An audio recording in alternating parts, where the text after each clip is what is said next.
India کو یہ خوش فہمی ہے کہ اس کی پشت پر امریکہ کھڑا ہے، اس لیے وہ جو چاہے کر سکتا ہے، پاکستان کو آنکھیں دکھاتا ہے۔ السلام علیکم محترم ناظرین، آج کی ویڈیو میں ہم آپ کو مولانا ثاقب رضا مصطفی صاحب کا وہ پیغام سنائیں گے جو انہوں نے پاک و ہند کے درمیان جنگ کے حوالے سے اپنے مسلمان بہن بھائیوں کے نام دیا ہے۔ جیسا کہ وہ فرماتے ہیں، انڈیا کو یہ خوش فہمی ہے کہ اس کی پشت پر امریکہ کھڑا ہے، اس لیے وہ جو چاہے کر سکتا ہے، پاکستان کو آنکھیں دکھاتا ہے۔ وہ ان حالات کو پاکستان کو مٹانے کے لیے بہترین موقع سمجھتے ہیں، مگر انہیں سب سے بڑا خوف ہمارے ایٹمی ہتھیاروں اور میزائل سسٹم سے ہے۔ اللہ تعالیٰ نے ہمیں طاقتور میزائل سسٹم عطا فرمایا ہے۔ حضور صلی اللہ علیہ وآلہ وسلم نے فرمایا تھا کہ تمہاری طاقت تمہارے تیروں میں ہے، اور آج کے دور کے تیر یہی میزائل ہیں۔ ہمارے پاس غوری ہدف اور کئی دیگر میزائل سسٹمز موجود ہیں جو دنیا کے تیز ترین نظاموں میں شمار ہوتے ہیں۔ ہم اگر یہاں سے فائر کریں تو تل ابیب تک جا سکتے ہیں۔ انڈیا کی مضبوط بنکرز بھی محفوظ نہیں رہیں گی۔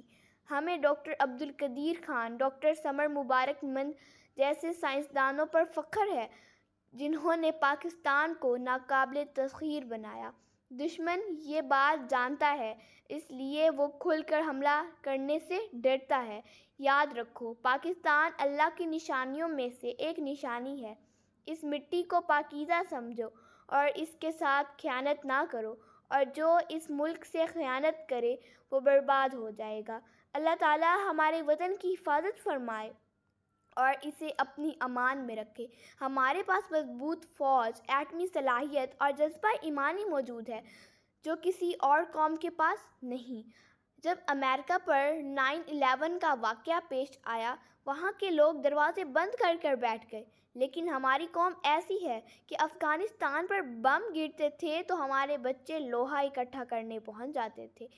یہ جذبے، یہ جرأت، یہ قربانی صرف اس قوم میں ہے۔ پاکستان کی تاریخ گواہ ہے، 1965 کی جنگ ہو یا پانی پت کا میدان، ہمارے مجاہدین نے قربانیوں کی نئی تاریخ رقم کی۔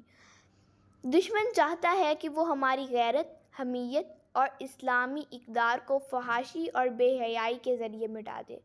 ہمیں چاہیے کہ اپنی نسلوں کی تربیت کریں، نوجوانوں کو دو قومی نظریہ کا شعور دیں، ان کے کردار کو سنواریں۔ نوجوانوں، تم ہی اس وطن کا مستقبل ہو۔ اپنی نظروں کو پاکیزہ رکھو، سوچوں کو روشن کرو، تعلیم حاصل کرو اور کردار مضبوط بناؤ، کیونکہ کل اس ملک کی قیادت تمہارے ہاتھ میں ہوگی۔ ایک وقت آئے گا جب پاکستان نہ صرف اپنا دفاع کرے گا بلکہ پورے عالم اسلام کی قیادت کرے گا۔ غزوہ ہند کے وقت جو لیڈر اس ملک سے اٹھے گا وہ صرف پاکستان نہیں بلکہ پوری دنیا کی قیادت کرے گا۔ دنیا کے بڑے طاقتور ممالک جیسے روس اور امریکہ بکھر جائیں گے، لیکن پاکستان انشاءاللہ قائم رہے گا۔ اقبال نے سچ کہا تھا، تمہاری تہذیب آپ اپنے خنجر سے خودکشی کرے گی۔ پاکستان قیامت تک قائم رہنے کے لیے بنا ہے، جو اسے مٹانے کی کوشش کرے گا خود مٹ جائے گا۔ بابا اشفاق نے کہا تھا کہ پاکستان کی مثال حضرت صالح علیہ السلام کی اونٹنی کی طرح ہے، یہ جو معجزہ ہے اور معجزہ قائم رہے گا، جو اس کی تقدیر سے کھیلنے کی کوشش کرے گا وہ مٹا دیا جائے گا۔ اور جہاں تک بائیکاٹ کی بات آتی ہے، لوگ کہتے ہیں کہ اس سے کیا فرق پڑتا ہے؟ اگر کسی نے آپ کے ساتھ زیادتی کی ہو، کسی نے قتل کیا ہو، تو کیا آپ اس کی دکان سے سودا خریدیں گے؟ نہیں نا۔ تو 50,000 شہداء کے خون کو اتنا سستا نہ سمجھو۔ اگر ذائقہ میں تھوڑا سا فرق بھی ہو تو قربانی دو، اپنی مصنوعات استعمال کرو، چاہے وہ بہترین نہ بھی ہوں، لیکن دشمن کی مصنوعات کا مکمل بائیکاٹ کرو۔ تاجروں سے بھی اپیل ہے کہ اس نازک وقت کو صرف کمائی کا ذریعہ نہ بنائیں، دیانتداری سے امت کے ساتھ کھڑے ہوں، اپنی مصنوعات کو معیار بخشو، اگر معیار نہ بھی ہو تب بھی اپنی چیز استعمال کریں، لیکن دشمن کی چیز نہیں لیں۔